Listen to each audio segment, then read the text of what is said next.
Hello everybody. आज मैं लेकर आया हूँ क्लास 9 के स्टूडेंट्स के लिए उनकी टेक्स्ट बुक से poetry rain on the roof. इस खूबसूरत पोएम को पढ़ने से पहले डियर स्टूडेंट्स, आप इस चैनल को सब्सक्राइब कर लीजिए। अगर अभी तक आपने इसे सब्सक्राइब नहीं किया है तो बेल आइकॉन प्रेस कर लीजिए ताकि आगे के नोटिफिकेशंस आपको टाइमली प्राप्त हो सके। रेन ऑन द रूफ कॉर्ड स्किनर द्वारा कंपोज की गई ये खूबसूरत पोएम। पोएट ने इसमें हमें अपनी बचपन की यादों को बरसात की बूंदों के साथ जोड़ते हुए शेयर किया है। वो कहते हैं, have you ever listened to the patter of soft rain on the roof? क्या कभी आपने अपनी छत पर बरसात की बूंदों की टिप टिप की आवाज को सुना है? और सुना है तो what thoughts flash through your mind as you heard this melody of nature? किस प्रकार के विचार तब आपके दिमाग में आए होंगे इस मेलोडी ऑफ नेचर की आवाज को सुनकर। क्या सोचा होगा, कौन से ख्यालों में आप डूबे होंगे बरसात की बूंदों की इस आवाज के साथ। In the first 4 lines, the poet says, when the humid shadows hover over all the starry spheres and the melancholy darkness gently weeps in rainy tears. In lines में कवि कहते हैं कि वर्षा के बादल आकाश के सभी तारों को ढक लेते हैं तथा उदास एवं दुखी अंधेरा चुपचाप वर्षा की बूंदों के रूप में आंसू गिराता रहता है। वर्षा की बूंदें इस तरह प्रतीत होती है जैसे कि कोई उदास व्यक्ति आंसू बहा रहा हो। कवि ने इन लाइंस में वर्षा की बूंदों व आंसू की बूंदों की तुलना उचित व सुंदर तरीके से की है।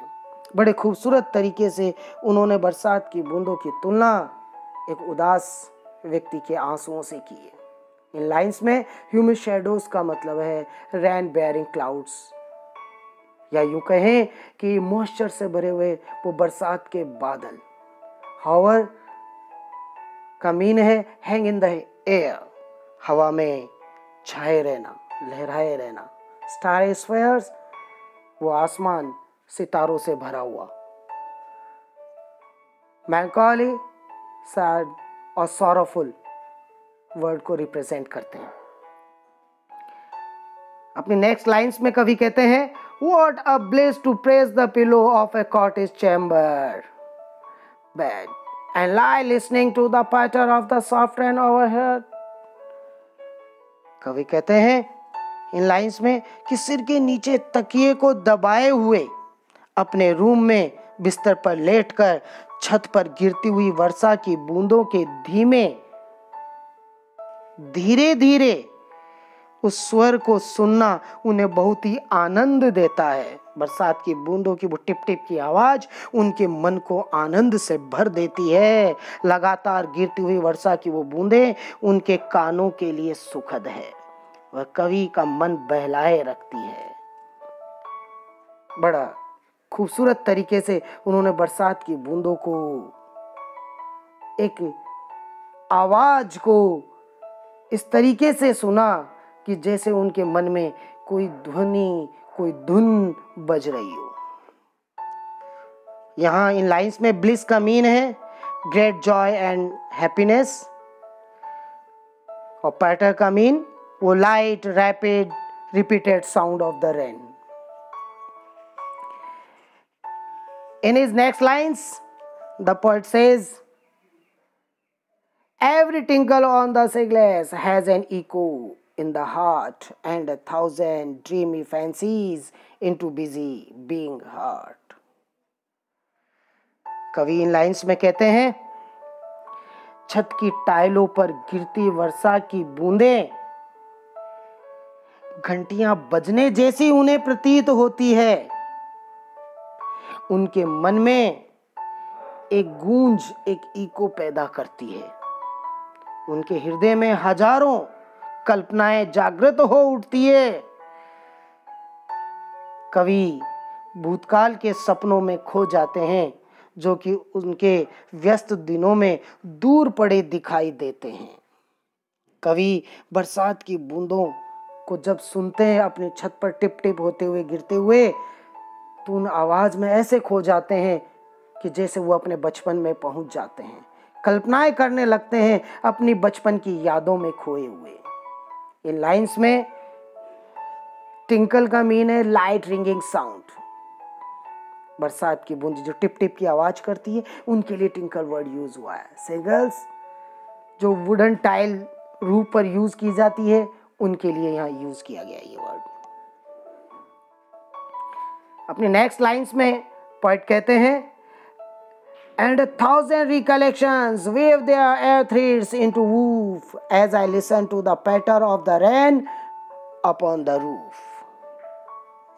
इन लाइंस में फिर से उन टिप टिप की आवाज को सुनकर, बरसात की बूंदों की आवाज को सुनकर कवि अपने बचपन में खोए हुए कहते हैं कि अपने रूम में बैठे हुए छत पर गिरती हुई बूंदों की आवाज, जो प्रत्येक ध्वनि उन्हें घंटी जैसी प्रतीत होती है, उनके हृदय में हजारों कल्पनाएं जगा उठती है। उनके अदृश्य सूत्र परस्पर बुने जाकर वस्त्र के समान रचना बन जाते हैं जब वह छत पर गिरने वाली वर्षा की बूंदों की टिप टिप की ध्वनि को सुनते हैं। जब छत पर वो बूंदें टिप टिप करके गिर रही होती है, तो कवि उनसे हवाई धागे से अपनी यादों का वस्त्र तैयार कर लेते हैं। बचपन में चले जाते हैं कवि उन आवाज को सुनकर। इन लाइंस में वूफ का मीन है the threads woven across the loom. अपनी नेक्स्ट 4 लाइंस में कवि कहते हैं, now in memory comes my mother as she used in years agone to regard the darling dreamers as she left them till the dawn। अपनी lines में कवि अपनी माँ को याद कर रहे हैं। कवि की माँ जो अब मर चुकी है, उनकी सिर्फ स्मृति ही उनके लिए रह गई है। कवि यहाँ कल्पना करते हैं कि उनकी माँ प्रेम व ध्यान के साथ अपने बच्चों को देखने के लिए उस बरसात के समय कैसे आती है।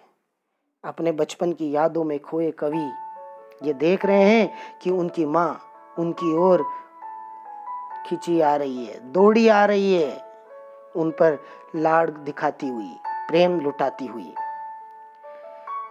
एक माँ अपने बच्चों की ओर जिनसे वो बहुत प्यार करती है कैसे दौड़ के आती है, ऐसी यादों में कवि खो जाते हैं।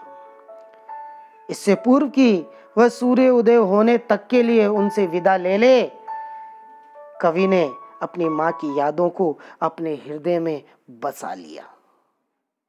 खो गए उन यादों में वो,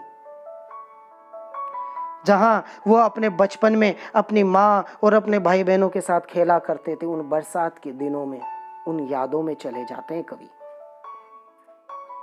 इन लाइंस में अगॉन का मीन है इन द पास्ट और एर का मीन है बिफोर। अपनी नेक्स्ट 4 लाइंस में कवि कहते हैं, ओ I feel her fond look on me as I listen to this refrain which is played upon the shingles by the patter of the rain। अपने बचपन की यादों में खोए हुए अपनी माँ को याद करते हुए कवि यहाँ कह रहे हैं कि वो अपनी माँ को याद करते हुए भावुक हो जाते हैं।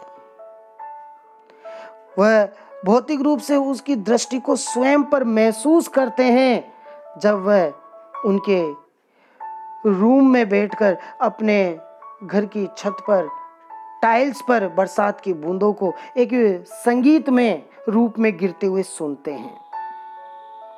वे वर्षा की बूंदों को लगातार संगीत में ध्वनि के साथ सुनते हुए अपनी माँ को याद करते रहते हैं कि मानो ये बरसात की बूंदें उन्हें उनकी माँ से मिला रही हो और आज भी उनकी उपस्थिति का एहसास उन्हें करा रही हो।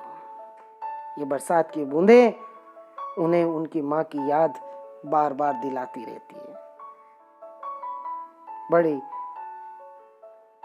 सुखद अनुभव देने वाली ये बरसात की बूंदें कवि के लिए बहुत ही हृदय के लिए आनंद देने वाली होती है। Now hope you have understood well students. That's all for today. Thank you.